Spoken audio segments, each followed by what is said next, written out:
हाय friends, Vision क्लासेसच्या online YouTube चॅनलमध्ये सर्वांचं स्वागत. आज आपण शिकणार आहोत changing past perfect tense into the passive voice. म्हणजे पूर्ण भूतकाळमध्ये असणारे जे सेंटेन्सेस असतात ते सर्व सेंटेन्स आपण पॅसिव्ह वॉइसमध्ये कसे करायचे हे आज आपण शिकणार आहोत. चला तर पाहूया past perfect tense changing into passive voice. सर्वात प्रथम गोष्ट एक लक्षात ठेवायची आहे की पास्ट परफेक्ट टेन्स जो आहे या पास्ट परफेक्ट टेन्सचा फॉर्म्युला काय असतो.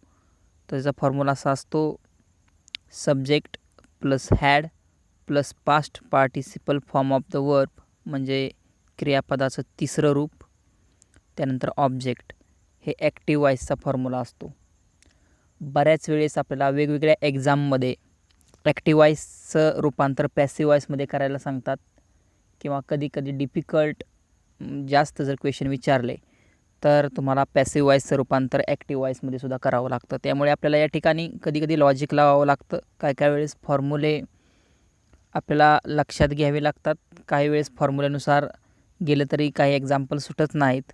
आपण त्यासाठी ट्रिकी क्वेश्चन जे आहेत ते आपण वेगवेगळ्या व्हिडिओमध्ये नंतर पाहणारच आहोत. आत्ता आपण बेस जो आहे तो पहिल्यांदा पूर्ण करून घेऊया.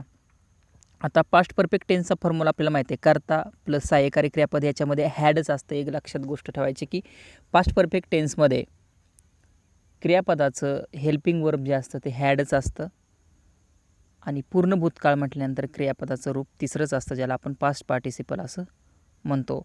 कोणत्याही पूर्ण काळामध्ये क्रियापदाचं तिसरंच रूप वापरलं जातं.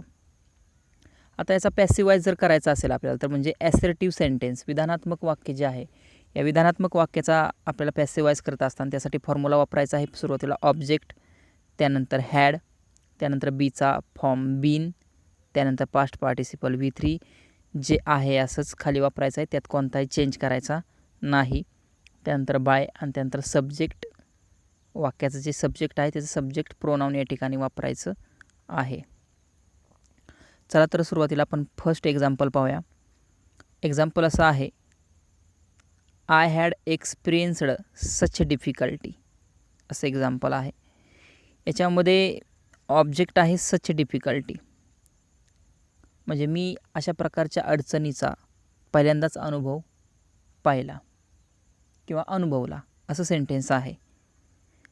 म्हणजे या ठिकाणी सच डिफिकल्टी हे काय झालं, ऑब्जेक्ट आहे, कर्त्याची याच्यावरती काय झालेली क्रिया झालेली आहे. सच डिफिकल्टी ऑब्जेक्ट, त्यानंतर हॅड आहे असं, बीन आहे असं फॉर्म्युल्यानुसार. पास्ट पार्टिसिपल म्हणजे क्रियापदाचं तिसरं रूप एक्सपिरियन्स, दुसरं आणि तिसरं एक्सपिरियन्सडच असतं, पण तिसरं म्हटलं तरी आपण त्या ठिकाणी एक्सपिरियन्सडच वापरायचं असते.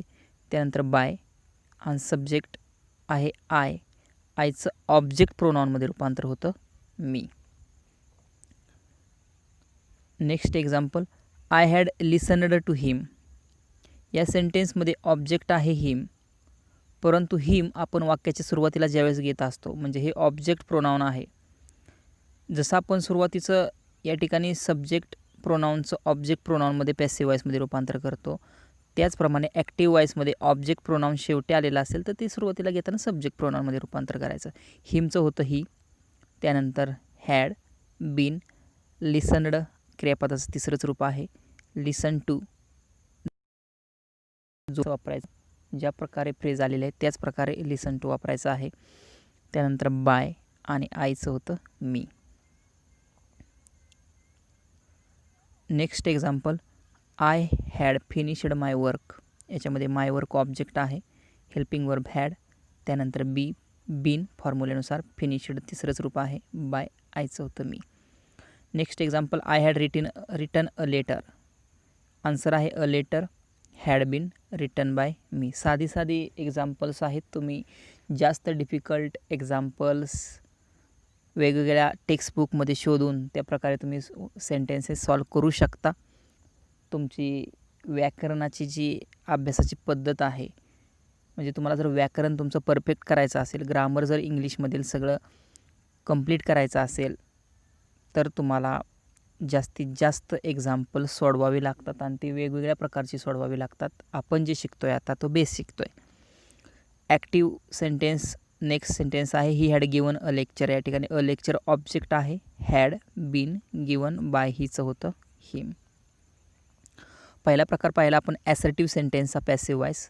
पास्ट परफेक्टचा. सेकंड पाहूया changing an interrogative sentence into the passive. Formula असा आहे had plus object plus been plus V3 plus by plus subject. आता इंट्रोगेटिव्ह सेंटेन्स म्हणजे काय? याचे दोन प्रकार पडतात. एक असतो WH क्वेश्चन, दुसरा असतो एसनो टाईप. आपण आता पाहतोय एसनो टाईप क्वेश्चन.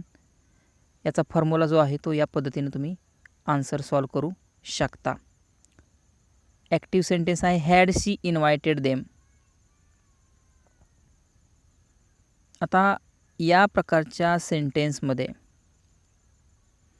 ऑब्जेक्ट आहे देम, परंतु त्या देमचं आपण सुरुवातीला जर घेतलं हेल्पिंग वर्ब नंतर तर ते देमचं काय होतं? दे होतं.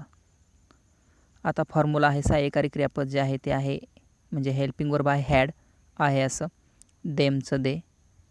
फॉर्म्युला लक्षात ठेवला तर तुम्हाला कोणत्या प्रकारचे एक्झाम्पल तुम्ही सॉल्व करू शकता. त्यानंतर बीन आहे असं, इन्व्हायटेड तिसरंच थर्ड फॉर्म आहे क्रियापदाचा. त्यानंतर बाय सीचं होतं हर. इंट्रोगेटिव्ह सेंटेन्सचं म्हणजे हेल्पिंग वर्बनुसार जे क्वेश्चन तयार केलेले असतात अशा प्रकारच्या क्वेश्चनमध्ये एकच गोष्ट लक्षात ठेवायची, फक्त सहाय्यकारी क्रियापद जे आहे ते सुरुवातीला येतं, बाकी आहे असं. Next example had she prepared dinner.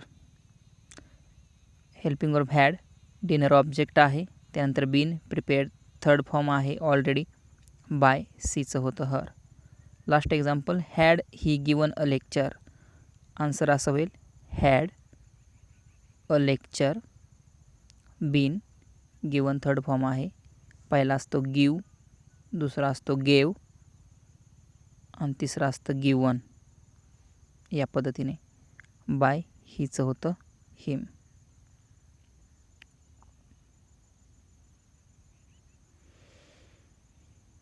शेवटी आता आपण पाहूया changing negative sentence into the passive. Past perfect टेन्सचे आपण हे तिन्ही प्रकार आपण पाहत आहोत. यातला आपला WH राहिलेला आहे, आपण तो नेक्स्ट व्हिडिओमध्ये कवर करण्याचा प्रयत्न करू. निगेटिव्ह सेंटेन्सचा या ठिकाणी मी फॉर्म्युला दिलेला नाही, परंतु थोडक्यात तुम्हाला समजून सांगतो या ठिकाणी फॉर्म्युला कसा असतो. We place not among had been. म्हणजे जे आपण ॲसर्टिव्ह सेंटेन्सला फॉर्म्युला वापरला आहे त्याच्यामध्ये आपण हॅड नंतर बीन वापरलं आहे. याच्यामध्ये एकच गोष्ट करायची निगेटिव्ह सेंटेन्समध्ये, हॅड आणि बीन यांच्यामध्ये फक्त नॉट टाकायचं, कारण आपण निगेटिव्ह बनवतो आहे. When we convert past perfect to passive voice. बघा फॉर्म्युला पाहिल्यानंतर पहिलं एक्झाम्पल पाहूया. He had not washed the hands. या ठिकाणी ऑब्जेक्ट आहे द हँड्स. त्यानंतर हॅड, हॅड नंतर नॉट, बीन, वॉशड तिसरंच रूप असतं म्हणून वॉशड. त्यानंतर बाय हिचं होतं हिम. या पद्धतीने नेक्स्ट एक्झाम्पल पाहूया.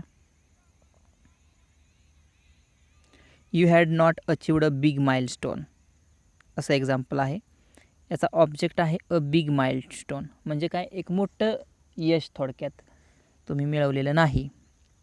You had not अचिव्ड a big milestone म्हणजे तुम्ही फार मोठं काय मिळवलेलं नाही असा याचा अर्थ होतो. मग अ बिग माइलस्टोन हे ऑब्जेक्ट आहे. त्यानंतर हॅड, बीन आणि हॅडच्यामध्ये आपण नॉट पुट करणार आहोत. हॅड नॉट बीन, अचिव्ड तिसरं रूप बाय, यूचं सब्जेक्ट प्रोनाऊनचं ऑब्जेक्ट प्रोनाऊनमध्ये यू या सर्वनामाचं रूपांतर यूच राहतं. तुम्ही कोणत्याही काळामध्ये ते करा.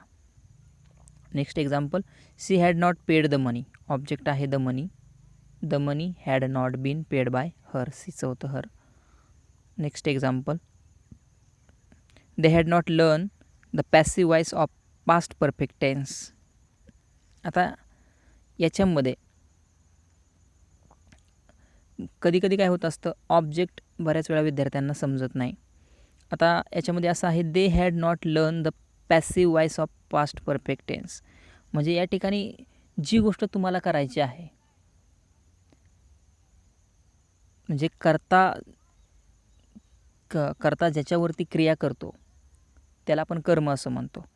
आणि या ठिकाणी the past passive voice of past perfect tense हे एकच ऑब्जेक्ट आहे पूर्ण. बऱ्याच वेळा विद्यार्थ्यांना वाटतं की ऑब्जेक्ट छोटंसं असतं किंवा दोन वर्डचं असतं. असं काही नसतं. ऑब्जेक्ट हे ऑब्जेक्ट असतं. त्याचं मिनिंग समजल्याशिवाय ऑब्जेक्ट शोधता येत नाही. त्यामुळे वाक्याचं मिनिंग तुम्हाला समजलं पाहिजे. म्हणजे या ठिकाणी the passive voice of past perfect tense म्हणजे पूर्ण भूतकाळाचा पॅसिव्ह वॉइस हे एकत्रितपणे एकच ऑब्जेक्ट आहे, ते आहे असं सुरुवातीला कॉपी करायचं. The passive voice of past perfect tense राहिलेला आहे त्यांच्याकडून.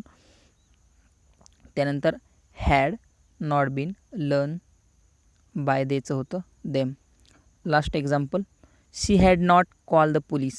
ऑब्जेक्ट आहे the police, had not been called by her. अशा प्रकारे आपण पास्ट परफेक्ट टेन्सचा चेंज द वॉइस पाहिला.